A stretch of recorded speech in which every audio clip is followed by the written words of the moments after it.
Laina amadi Anju yamna luna tinarakpi mamanabini yumsu thongal amakaktani khaliba matam pumbada makhoi ani adum punduna lei thabak ama satlaba shupuna haunaduna satli ngahekta phawba thanade ani adu nongmadi Laina ka Anju ka punna bazar da dress leba laklami Anjuna dress nena phajabagi phajaba ngakta paisa ga mata konade Laina na aisune chap mane ngasai gi aina yamna pamba furit ama yahubudo aidi am pame hayeng amuk laaga leisiko Anjuna yare bema khara leredi nong nini lerga amuk leise asumna wari sanraga halakpada Jotinsu mamanaba amaka punna saksana basatlubagi halakpada lambida nupi ani satlambadu urei Jotin thoramba gari adu khamduna munengli premna kadaroge Jotin khumde adumak yengduna lei premna kharakana Jotin khangpek khangi aduga kadaroge premna aina hangadabadu nangna oina hanglei mine Jotinna koinu premna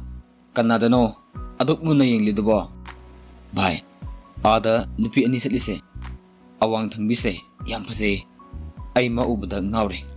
Jotin na haribudu Anjudani premna thamoida ting lawbro nupi ani du gari da kakhatkre gari adu su thaukhre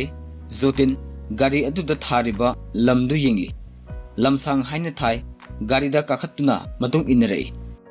lamsang yobaga nupi ani du kumtharaktuna mayum da sangnakre Jotin na Anju ki mayum di khanghaure adubu maming di khangdri premna halase lao Jotin na ngaikhoi ngakta yengkise premna sangkhidangari do kari amuk yengkise haino ani du wari sanaringai tanja tu da Laina amuk thulei Anju hoida pot kaure haduna lobala puni Jotin na amtangai bikoba Laina di Jotin ubada pura ngaukhre wakhal da khalle oi mau asuk phajaba nupa sibu nahan khai kaida lotlu zatno Laina na kari takpigidaba Jotin na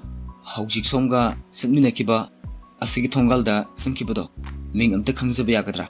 Laina di mahak hanglakadra khanduna haraujabani adubo onna tainana Anju hanglakpaduda masadu thawai nungaisade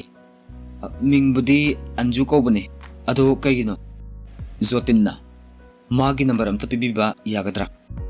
Laina mabukta phattaba wakhal khalei asuk phajaba sibu Anjuda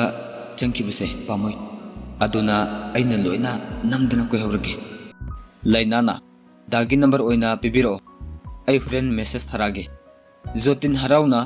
magi number piram laga satkhre Laina so Anjuda nupa amana magi maramda hanglei haibasi haidre tumina khangdaba sarga leisile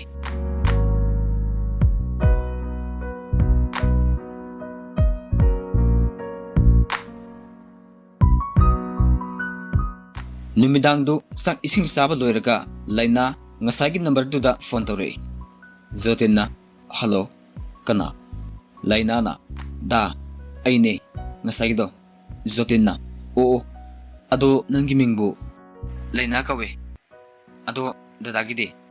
Jotin kawe ado nangbu ngasai Anjuda haibiramabo da Anju si karamba mino haibasi khangbibra adudi khangde aidi magi matauda ngaujaba asikhtani da aina haidai wase nang thamoi kaigedaba oiragadi hainingdi Anju se kanano nang sengna amukta haibiyuba aikisu khaloi Laina mabuk phattabagi haunabi akhaba minok amanok laga tapna hairei da ma se anirak chelurabani Jotin ngakna kaino nang haidubo phajana mayekching hairo da masi ahanbada thamaiban nupa amada sele aduga mayumdu yamna lairamanbudagi masana yadi haiduna izadabi lupa lakh manga lothokle aduga matam khara lerega thobal nupa amada amuk chele adusu nupa do nisa sarami haidana izadabi lupa lakh manga amasu lothokle haujikna malomdagi nupa ama khangnaribani Jotin di wa adu tabada masadu koktigi khong phawba tu chungkiba khanghaude Laina na tasing hairabada mase ijat yulaga sen tanba nupini adubo aini di mase magi phajitaba wari se kanada su liningde adubu दाना हयेंवाई अैना खंगना खंगना हाइदोक्ते हाइनि खनबगी हाना हाइजौबने अदुबु मखा ताबदी दादागी वखलनी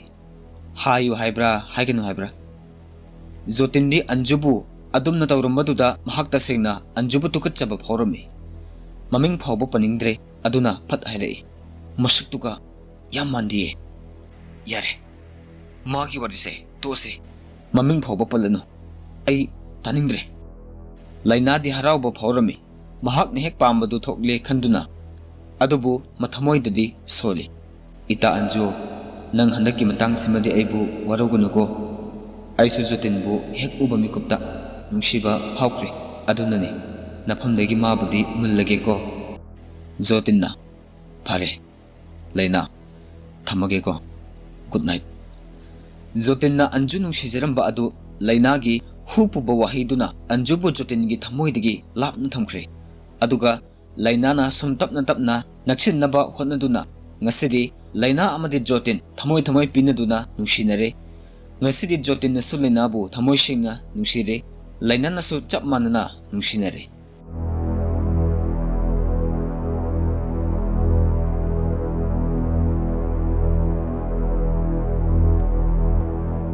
nongma laina na jotin unaba lakpada anjubu puduna lai jotin di anjuga punna lakpaduda masadu sauningba phaurai asuk lemchat naidabini piesiga punna lai bisi karigino makhoi animak punna joten gi manakta changlei lainana kayam kuirege lakpa joten khumningdabugum kuire hallage phau toramabani lainana kitang thingdokre saunuko joten mamit adu anjuda haiphet paine yenglaga ngasise yambit leina lakpani adubu daw yerudaba misak amu ure ai chalage nang lehoro asi hairam laga jotin hanna phobo yenglamdabi gari thokduna satkhre anjudi khangjadabana laina da onsilaga haire noi saisidi yam sawgalina laina karimata khumde ma sukhangi jotin hairebudu anjudani haibise adubu mahakne siluba thokdoknani haina khanbana ma so anjubo muk hana puraroi khali mayum yobaga laina na jotinbu phajana themjili matung amuk hana thoklukleroi mahaka हाइबदुदा जोतिन सुनेम थखरे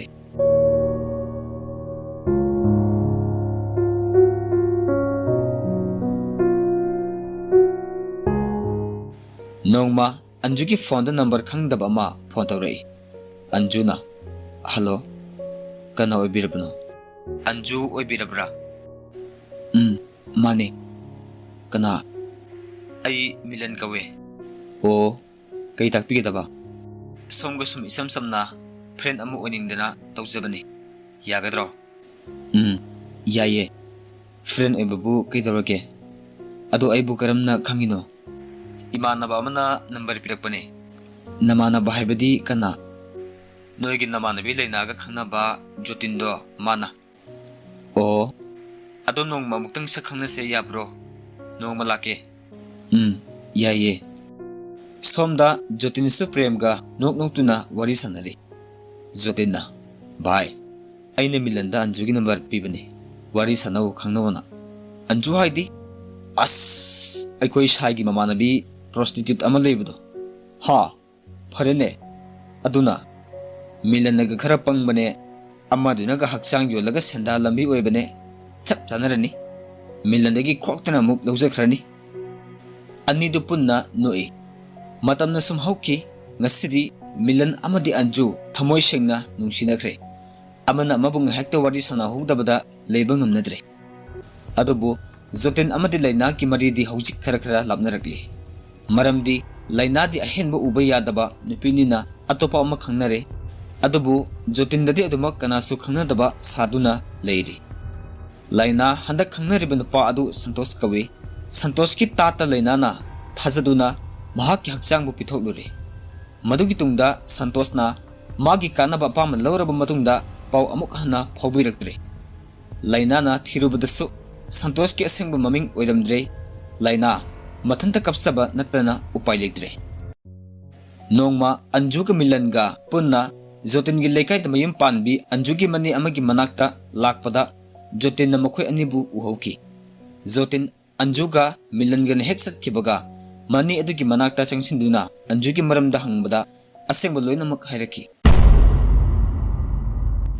Zotin Anjugi maramda asengba pomba khanglabada mamitagi mapi takiba khanghaude.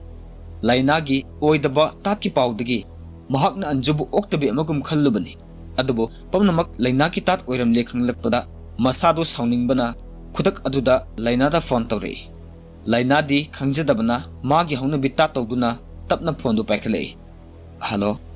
Dada. Zotin du saubana masa mathanta phawba phathaba ngamdre masa thak thak niglei. Adubu saurabusu adum tapna matek te yeiduna nganglei. Laina. Nangse angakpani. Nanga hek luna tinabi nama nabi amabu nangi apamba maphangnabagidama aduk tamtina haisinba.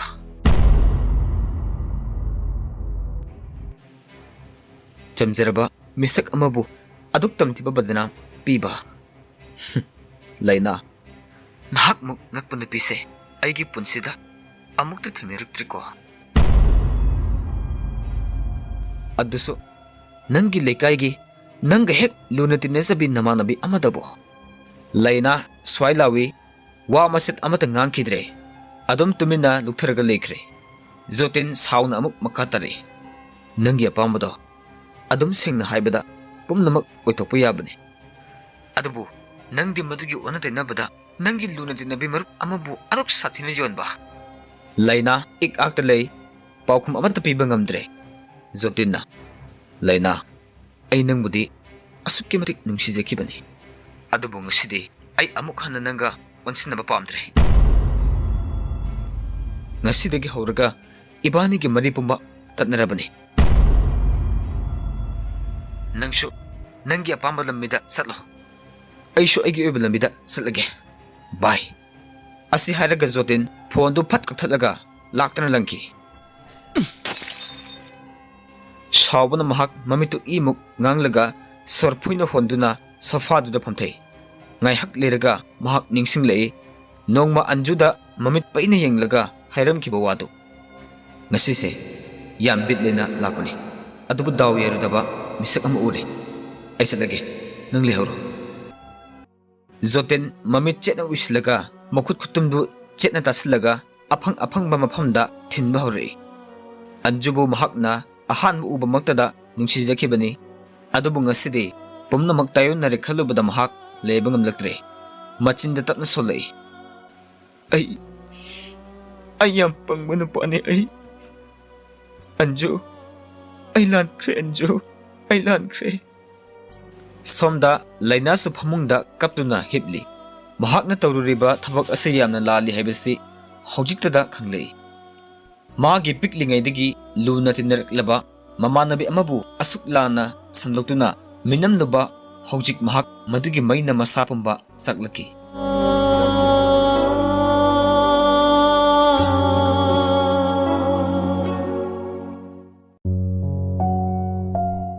Milanga Anjuga gi nungsi maridi asuki matik chesilaki. Aman amagi pukchel amadi thamoi munna khangnaki. Adubu Zotindi masagi maralna mahak mathanta tuminna kaptuna leiba natana mapal phawa thokidre. Imungdagi hindokidre mahak. Masapumba Anjubu nungsibagi maina saklei.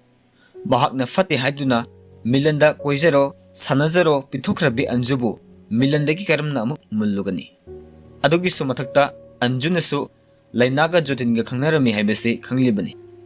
Maduna mahak upay amata lekide. Zotingi handak honglakliba matau asida mahakna kaya luna tinadrabasu Milanadi Zotinbu mahaki marupni haina khanjabana nungaitaba phawjari. Milan Zotingi manakta laktuna haire. Bhai nangbu kaidaroge. Zotin mapi pumba taithoklaga kaishu tawdaba saraga kumlei. Hakjang khara nungaiti bhai. Adugini.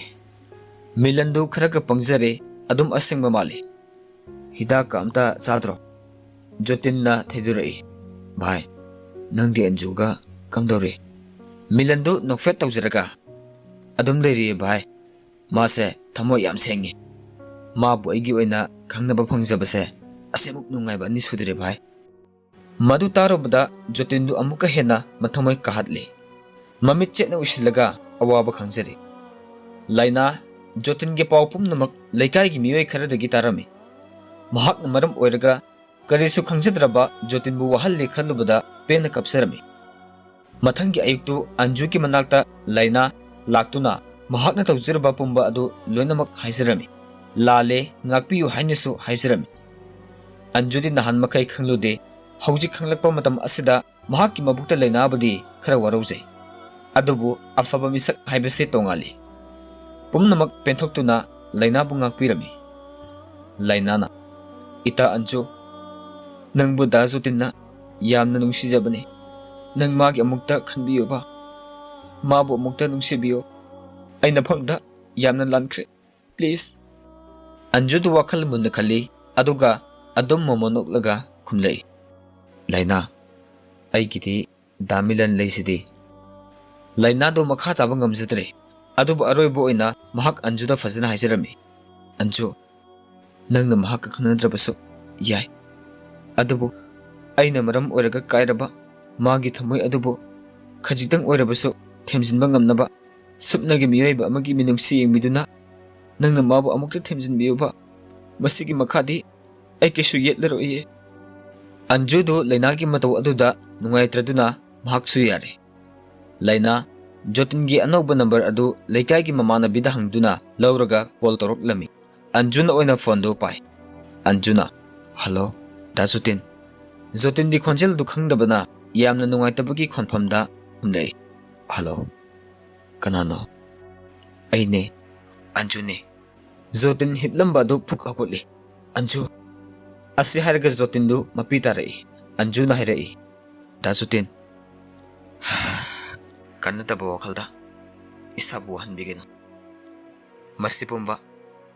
हाना खंथा होदबदगी थोकप ngakतनी अदुबदा मियोयबा अमगी असेंगबा मसकसे मियोय खरगी सिनबालगी वहाइना लेपदि यारोय मसिमदी खंगबियो चुमे अंजू ऐ मुपंबा मिसकसे ngasi tabang paans na lerim doy anju adubu hek naknaba misak amana adum na haibada thaziru da basibu pare loinamak kauthokro pumnamak laibakta tam lambani khandokse aidi matam supagi oina aigi damak khanbiriba tamilan gi damak lepre ita lainabu amuk hana nungsibiyo masina pumnamak Phagni लाइनादो वहाइदु ताबदा अंजुदे यंगजरगा मपी सिंथरई वखलद खले अंजु मांगलबी ऐदी अमुक हने यम parlour लांजदब मोंगोंदा मखातना पाप लंगसिलदरो जोतिनना अमुक हाइरई अइंगोंदा मदुगी वादु मदे हाइरानो अंजु मान एबु थमोय सेकना नुसिबिरम लबदी असेंग भाइबिरम बयाबने अदुबु मादी नमदुना आइबु फोर्सता फंगना फोनै आई मदु पामदे आई हौजिक असि हाइरगा कपलगा जोतेन फोनदो सत थमकी अंजुसु यामना नुंगाइतबा फाउजरमी अदुबु पुमनमक महाकी मरालनि खंदुना अमुक लेख्रे जोतेनसु फागी मागी मसादो असुकी मतिक सोसनख्रे मिलन नुंगाइतबा फजना फावरमी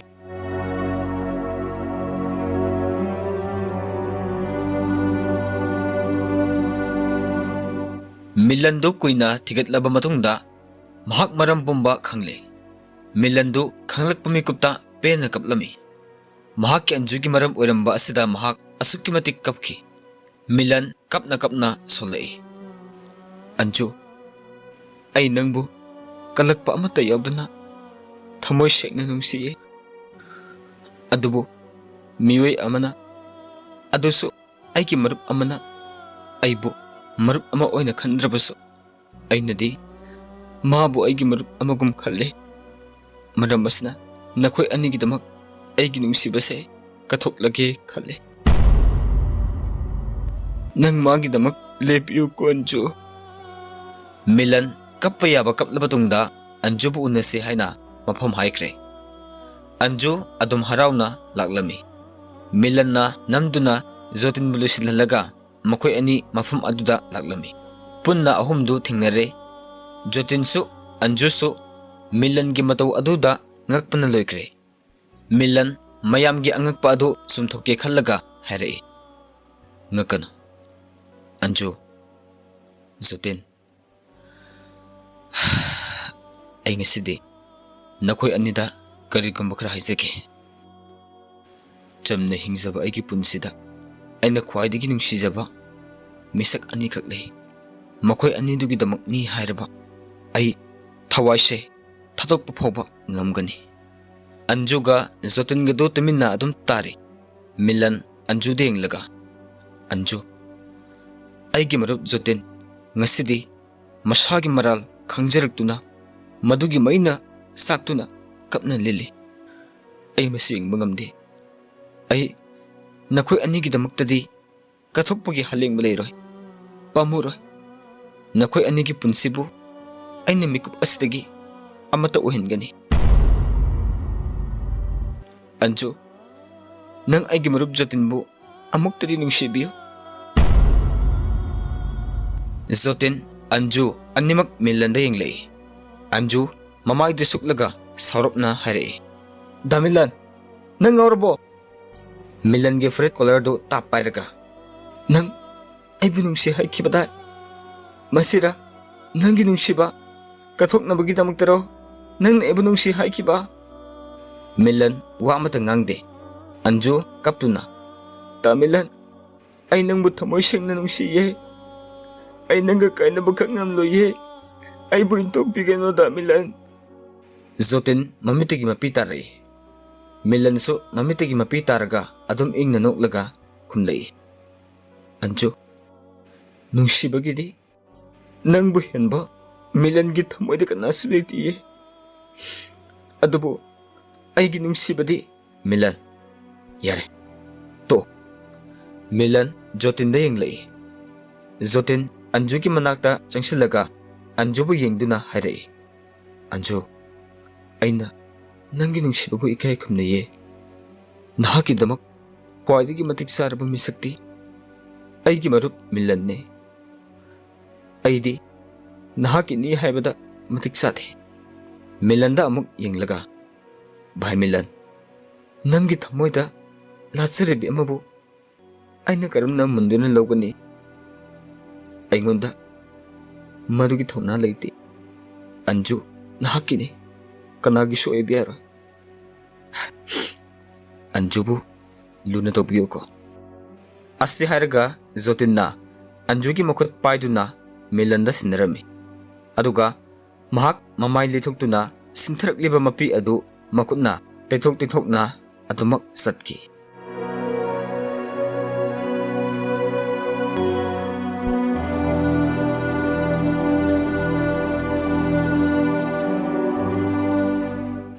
Matang asida writer L.A. Mopapalgi